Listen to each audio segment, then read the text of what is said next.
அன்பு நண்பர்களுக்கு வணக்கம். இந்த வீடியோவில் ரேஷன் அரிசியை பயன்படுத்தி எப்படி சாஃப்டாக இட்லி செய்கிறதுன்னு பார்க்க போகிறோம். வீடியோ முழுக்க நான் யூஸ் பண்ண ட்ரிக்ஸ் அண்ட் டிப்ஸை உங்களுக்கு நான் சொல்லி ஷேர் பண்ண போகிறேன். ஸோ வீடியோவை ஸ்கிப் பண்ணாமல் பாருங்கள். அதுக்கு முன்னாடி நீங்கள் நம்ம சேனலுக்கு சப்ஸ்கிரைப் பண்ணலைன்னா மறக்காமல் சப்ஸ்கிரைப் பண்ணிக்கோங்க. மாவு ரெடி பண்ணுறதுக்கு 5 கப் ரேஷன் இட்லி அரிசி எடுத்துக்கோங்க. இது 1 கிலோ ரேஷன் அரிசி. இதோட 1 கப் அதாவது 200 கிராம் கடையில் வாங்கின பச்சரிசி இல்லை தண்ணி சேர்த்து நல்லா 3 மணி நேரம் ஊற விட்டுருங்க. அடுத்ததாக முக்கியமானது என்னன்னு பார்த்தீங்கன்னா உளுந்து. நீங்கள் யூஸ் பண்ணுற உளுந்து நல்ல குவாலிட்டியாக இருந்துச்சுன்னா நீங்கள் 1.25 கப்பு யூஸ் பண்ணால் போதுமானது. இதில் நல்லா உபரி வரும். இல்லைனா நீங்கள் ட்ரையல் அண்ட் எரர் மெத்தடில் 1.5 கப்பு இல்லைனா 1.25 கப் அந்த மாதிரி ஆட் பண்ணி நீங்கள் செக் பண்ணிவிட்டு அதுக்கேற்ற மாதிரி இதோட அளவை கூட்டவோ இல்லை குறைச்சிக்கவோ செய்யலாம். இதோட 1.25 டீஸ்பூன் வெந்தயம் சேர்த்துட்டு இதை நல்லா 2லேருந்து 3 மணி நேரம் ஊற வச்சுக்கோங்க. இதோட அளவு ரொம்ப அதிகமாக இருந்துச்சுன்னா இட்லி உப்பவே உப்பாது, வேகாத மாதிரி இருக்கும். உளுந்த ஊற வச்சு சரியாக 2 மணி நேரம் ஆயிடுச்சு. இதை நல்லா வாஷ் பண்ணிவிட்டு நம்ம அரைக்க ஆரம்பிக்கலாம்.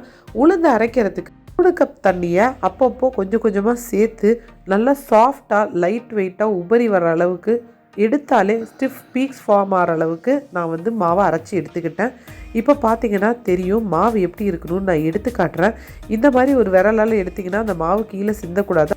இந்த பக்குவத்தில் உளுந்த கிரைண்டர்லேருந்து நம்ம வலித்து எடுத்துக்கலாம். பார்த்தீங்கன்னா உளுந்து எவ்வளோ சாஃப்டாக பந்து மாதிரி இருக்குதுன்னு லைட் வெயிட்டாக. இப்போ அரிசி கிட்டத்தட்ட 3 மணி நேரம் ஊறி இருக்கும். அதை நம்ம வாஷ் பண்ணிவிட்டு நம்ம சேர்த்துக்கலாம். அரிசியை அரைக்கிறதுக்கு நான் கிட்டத்தட்ட 7 கப்பு தண்ணி யூஸ் பண்ணியிருக்கேன். நீங்கள் அது பார்த்து யூஸ் பண்ணிக்கோங்க. அரிசி மாவை நீங்கள் நல்லா ரவை பதத்துக்கும் அரைக்கலாம், இல்லைனா நல்லா சாஃப்டாக நல்லா மையாவும் அரைச்சிக்கலாம். அது உங்களோட விருப்பம். நான் இந்த வாட்டி நல்லா சாஃப்டாக அரைச்சிக்கிட்டேன். பார்த்தீங்கனாலே தெரியும் எந்த அளவுக்கு நல்லா சாஃப்டாக இருக்குது அப்படின்னு. அரிசியும் ரெடி ஆகிடுச்சு. இதையும் வழித்து எடுத்துக்கலாம். இப்போது அரிசியும் உளுந்தையும் மிக்ஸ் பண்ணும்போது குறைஞ்சபட்சம் 5 நிமிஷம் வரைக்கும் நல்லா கை விட்டு கிளறி எடுத்துக்கோங்க. எந்த அளவுக்கு நல்லா மிக்ஸ் பண்ணுறோமோ அந்த அளவுக்கு அந்த அரிசி மாவு கீழே செட்டில் ஆகாமல் நல்லா உளுந்தோட மிக்ஸ் ஆகும். இப்போ இதை ஒரு பாத்திரத்துக்கு மாற்றி இதை 8 மணி நேரம் வரைக்கும் புளிக்க விட்டுருவோம். மாவு எந்த அளவுக்கு பொங்கி வருதோ அந்த அளவுக்கு இட்லி சாஃப்டாக இருக்கும். இப்போ 8 மணி நேரம் ஆயிடுச்சு. பாருங்கள், மாவு நல்லா பொங்கி வந்திருக்கு. இந்த மாவில் நான் உப்பு எதுவுமே சேர்க்கல. இனிமேல் தான் நான் தேவையான அளவு மாவு எடுத்துக்கிட்டு தேவையான அளவு உப்பு சேர்த்துட்டு அளவாக தண்ணி விட்டு நல்லா மிக்ஸ் பண்ணிக்கோங்க. மாவு கெட்டியாக தான் இருக்கணும். ஆனால் கரண்டியை விட்டு இந்த மாதிரி ஃப்ரீயாக கீழே விழுற மாதிரி பார்த்துக்கோங்க. நம்ம ரொம்ப கெட்டியாக மாவை ரெடி பண்ணிட்டோன்னா இட்லி ரொம்ப திக்காகிடும். அப்புறம் ரொம்ப கல் மாதிரி ஹார்டாகிடும். இப்போ நல்லா சூடு பண்ணி வச்சுருக்கிற இட்லி பாத்திரத்தில் நம்ம இட்லி மாவை போட்டுட்டு 8லேருந்து 10 நிமிஷம் வரைக்கும் நல்லா வேக விட்டுருவோம் ஹை ஃப்ளேமில். இப்போது 8 நிமிஷம் ஆயிடுச்சு. இதை 2 நிமிஷம் கூல் பண்ண விட்டுருங்க.